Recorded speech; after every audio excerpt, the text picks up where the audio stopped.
Near mint condition, the home of collected editions. And check out that eye, that's exactly what we want to see. Woo, look at that panel, baby. And that, as they say, is that.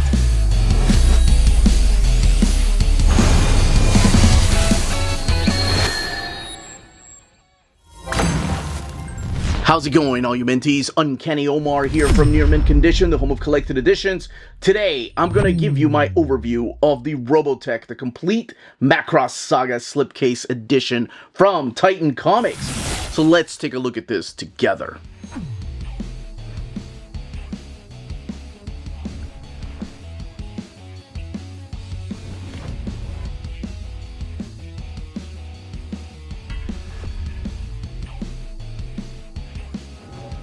Welcome back, everybody. Before going any further, a big thank you to Titan Comics for sending us a copy of this box set. This box set came out in September, I believe, and it collects the 3 Robotech Archives of the Macross Saga. And I'll explain what that is here in a little bit in case you're not familiar. Here's what the spines of the books will look like, which we'll take a closer look in a little bit. And the legendary Macross Saga collected in one box set. Relive the epic story that shaped the mecha genre. And down there are what's collected in here. The ISBN, Titan Comics. The retail price of this being $74.99. And UN Spacey logo, Robotech, the Macross, or the complete Macross Saga 1 through 3, Titan Comics logo down there. Now, this also comes, much like a lot of their other box sets, with, this time around, not a poster, but actual postcards. You have Rick Hunter, you have Admiral Global there, and then you've got Rick and Lisa. Oh my gosh, what is happening? But those are the covers for the actual trade paperbacks. Now let's look at the actual box set here, where nothing on the bottom. You have the red up here, the crimson red, and no real design in there, really. So now that we saw these and there's really nothing on the backs, let's take a look at each one of these. So we have volume 2, of course I picked that one first, volume 3, and we have volume 1, the one that kicks it off. The very first thing I want to note is the size of these books. They are a little bit smaller than your traditional trade paperback, so to kind of give you a better idea of the height. That should give you a better idea of what the height looks like. And the length. So these kind of remind me a little bit more of the Marvel Premiere editions that they're coming out with. I think they're still... yeah, I think these are still qualifying as the digest size. So that's what these are here. So yes, volume 1, 2, and 3 together. So let's take a trip down memory lane in case you've seen Robotech, and I'll explain what the differences are between this and Macross and the history behind everything, and talk about these books here. So yeah, let's do that. Okay, we kick it off with Robotech Archives, Volume 1. These, by the way, have been released individually. This one retailing for $24.99 and collecting the first 11 issues of Robotech from Comico when it was originally published by them, as well as the original graphic novel. And there is a quick little recap as to what these are: the Macross Saga, the Masters, and New Generation. I'll explain as we go through here. There is a beautiful forward by Sve Stouch Macek, who is the widow of Carl Macek, who brought over the project to Harmony Gold, and she was also the artist on the first couple of issues of Robotech. And over here are the main cast of characters. I love the fact that they throw in a couple of characters in here that you're like, wait, or at least one for me. I'm not going to say who, in case it's one of your favorite characters, that I'm like, really? How did that guy make it into the top billing? And we kick it off with the graphic novel that came out in 1986, and the forward that was originally published there by Carl Macek. Rest in peace. And what this does is it serves the purpose of introducing everything that kind of puts these 3 different series together of Robotech. Because while we're dealing here with Robotech, and I'm going to be talking about Robotech, what Carl Macek did with Harmony Gold is take 3 different series. So Super Dimension Fortress Macross, Super Dimension Cavalry Southern Cross, and Genesis Climber Mos Peada. And all 3 series became Robotech here in America because they needed more than 36 episodes to become a series. So those became the Macross Saga, the first 36 episodes. Then it became the Robotech Masters, and then the 3rd series was the New Generation. And what this does is kind of introduce the idea of the Robotech Masters and a couple of the vehicles that you'll see later on in other series. So it's a very smooth way of saying, hey, this is how everything is tied together, even though these 3 different anime titles from Japan have nothing to do with each other. So in here you get to see Admiral Global, you'll get to see Roy Fokker, you get to see a really young Rick Hunter whose dad is still alive, and you get to see the Centrati ship actually crash land on Earth in 1999, and Zor gets sent on a mission to go and find out where it is. He doesn't know about Earth, neither do the Centrati or the Robotech Masters. And then you'll get to see the Earth forces kind of fighting for ownership of this big giant space vessel that landed. A lot of this, of course, was explained within just a few minutes in the first episode of the original Robotech, but it's really cool to see it played out through here, plus throwing in elements of what later will become important for the Robotech story. And then we get to issue number 1, which is actually written by Carl Macek and Svea Stauch doing the pencils here. And they're keeping that same anime feel to it. So the colors and the inks have a very anime finish to it. So it's really cool how they were trying to keep the same tone throughout the book. Now, of course, that was really time consuming, and that's something that they saw. Now, if you're not familiar at all with the story of Robotech, I talked about the ship landing like everybody knew, but it is the story of the Centrati ship landing on Earth crash landing in 1999 in the city of Macross. And with that ship, Earth's defense forces were able to build technology, knowing one day these Centrati, these aliens that they don't really know a lot about, were going to come and take ownership and take that ship back. Now, one of the cool things are the transforming aspects to these particular vehicles, because we are talking about a series that predates things like not Robotech, I'm sorry, almost said that again. GoBots and Transformers, of course, because Super Dimension Fortress Macross came out in 1982. And as a matter of fact, I think most of these honestly came out before Transformers, but it doesn't matter. The Veritech fighters were something new and unique. So the kid that I talked about, Rick Hunter, who grew up, got invited to become a pilot, actually ends up piloting one of the Veritechs by pure accident, and the ship and the city of Macross gets transported to space.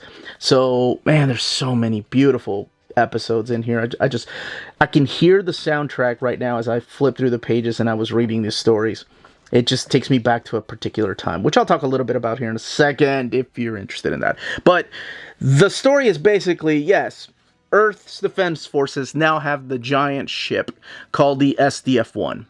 And the SDF-1 belonged to the Centrati, and they want it back. And they will stop at nothing. So you've got like Betry, and you've got Exodor here, and they answer to other military leaders too, just like the Earth Defense Forces do as well.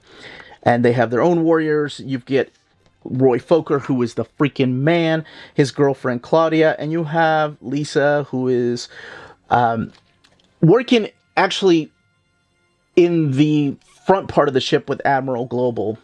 And then you've got this new ace pilot named Maximilian Sterling, whom Rick Hunter is a little bit jealous of because he was the ace pilot for a while. But this showcases the first 11 issues, so the first 11 episodes, really, because each issue is a different episode. And this particular book, again, has a total of 362 pages. So let's move on to Archives number 2. Now, Comico went on to make, I think, well over 80 issues. I know I had them all at one time. So I don't think there is a box set, But they have released the Robotech Masters and the next generation, or new generation. And now our key players are changing. You've got Max Sterling up there now. You have Azonia here, who's kind of taking a little bit of the spotlight from Chiron. Plus these guys right here, Braun, Konda, and Rico, who become an important part of this. You've got Ben and Max, who are under Rick Hunter because he's moved up in ranking. And you've got Roy Fokker. Man, this is one of my favorite episodes. So what I was saying is, by the way, I love the fact that they used that as a cover, too. That's so awesome. Mike Barron has now taken over writing duties. You also have Jack Herman writing stuff. Mike Leake is doing a lot of the artwork through here as well, keeping that same anime style. As soon as I opened up that page and as soon as I saw the SDF1, the music kicked in. That memory of sitting in my bed after school waiting for the next episode of Robotech to come out. Because to me, in Peru, that's what we got. We didn't get Macross, we got Robotech. So Robotech, of course, was again the translation by Harmony Gold, brought over to America and also South America. And I didn't even know about Macross until a few years later. But as it was coming out in television, it was the greatest thing I had ever seen because unlike a lot of the cartoons that I saw back then, it was a continuing story. There were character deaths. As a matter of fact, some character deaths happen in this very volume right here. Kyle. Anybody like that guy? Anyway, the Centrati go undercover as well. I love that. But characters stayed dead. There were ramifications to storylines, and it's one ongoing story that keeps happening. It's the story of survival. It's the story of these characters fighting against these alien forces. And are they truly different than us? And you'll get to see the introduction of a character through here, a Centrati. So these are the first Centrati kind of spies that are pretending to be humans. But there's another one, Miria, who becomes a huge important character. Rick and the relationship he had with the young girl Minmay kind of starts straying a little bit. Like, they become a little distant because she becomes kind of a pop star and he is a top ace pilot with people under him now. So he starts growing this attraction to this young lady right here, Lisa, who couldn't stand him at first. And then we get to the end of this particular book. Now, this is the second volume. This one has 336 pages. And in the back, just like the previous volume, you'll have Robotech Masters and the Sentinels. Sentinels was a spin-off series original to America, too. It was, oh, and then other manga. And they do have a new Robotech series as well here. I had no idea we had six. Man, we need some hardcovers of those babies. I need to talk to Titan. They even have a spin-off Robotech Rick Hunter. Man, as much as I like Rick, Roy was the man. And Volume 3. To the Stars. So this wraps up the original saga.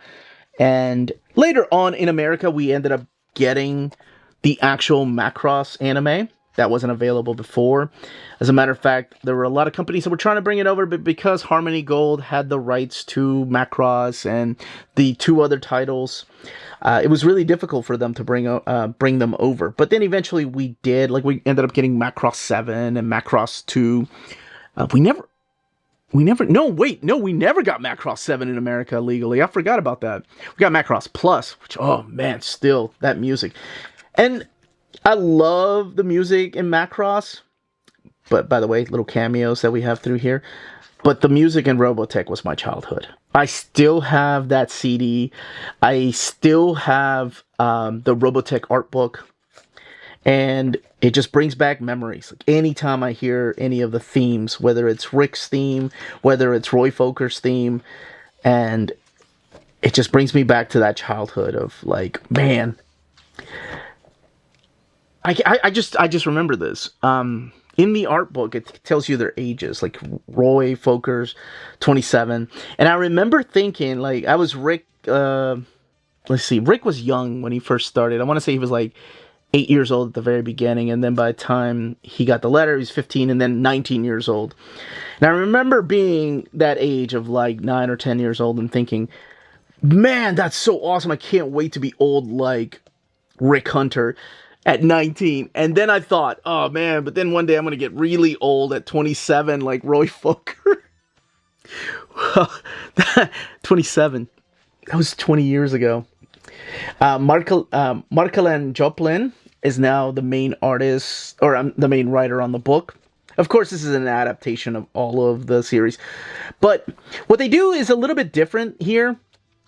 Is they actually add a couple of elements, little things, little mechs from the other series will be popping up through here. More mentions of the Robotech Masters, and I don't want to go through the final story, so let's just get to the extras here, which are the very same extras that we had before. So it's not really word for word adaptation, but it is a very close adaptation to the animated series. And each book has glued binding and printed not in matte paper stock. I really thought it was going to be matte, but it's actually glossy paper stock that we are looking at here. So that's awesome. I like the fact that I was pleasantly surprised. And again, this one is $24.99. This is the biggest one, I want to say, with 368 pages. And at the very beginning is where you're going to see what is exactly is collected in here. This one has 24 to 36. And then your main key, I forgot to mention that in the previously page. But that's it. That's what Robotech, the Slipcase edition, contains.